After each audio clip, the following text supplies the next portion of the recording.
China వారు ఏది చేసినా భిన్నంగా ఉంటుంది. అది టెక్నాలజీ విషయంలో అయినా మరే విషయంలోనైనా. ఇప్పుడు విషయం ఏంటంటే, మనం సాధారణంగా ట్రాన్సాక్షన్స్, న్యూస్, వీడియోలు ఏదైనా ఒక విషయం గురించి తెలియాలంటే క్యూఆర్ కోడ్ ను స్కాన్ చేస్తున్నాం. అందుబాటులో ఉన్న టెక్నాలజీతో క్యూఆర్ కోడ్ క్రియేట్ అవుతుంది.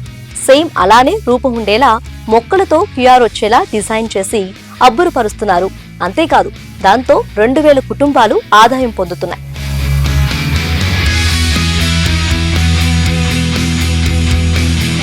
చైనాలోని హుబే ప్రావిన్స్ లో జలిన్షుయ్ అనే గ్రామం ఉంది. వ్యవసాయమే జీవనాధారమైన ఆ ఊరిలో చుట్టుపక్కల పలు పర్యాటక ప్రదేశాలున్నాయి. Paragliding, sky driving కేంద్రాలున్నాయి.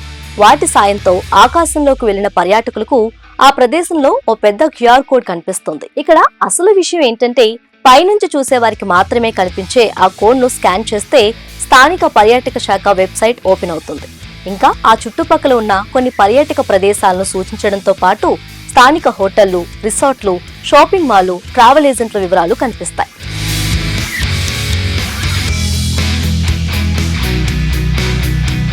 QR code దగ్గరుంటేనే scan చేయడం కుదురుతుంది. ఏ మాత్రం మసకగా స్కాన్ అయినా దాంతో చెల్లింపులు గాని, వెబ్సైట్ ను తెరవటం కానీ కుదరదు. దీనికోసం జలిన్షుయ్ వాసులు పెద్ద కసరత్తు చేశారు.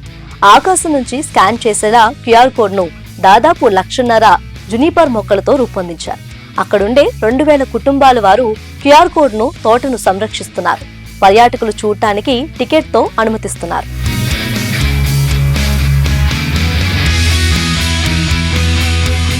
మరోవైపు క్యూఆర్ కోడ్ తో ఓపెన్ అయ్యే వెబ్సైట్ లోనూ ప్రమోషన్ల ద్వారా ఆదాయం పొందుతున్నారు.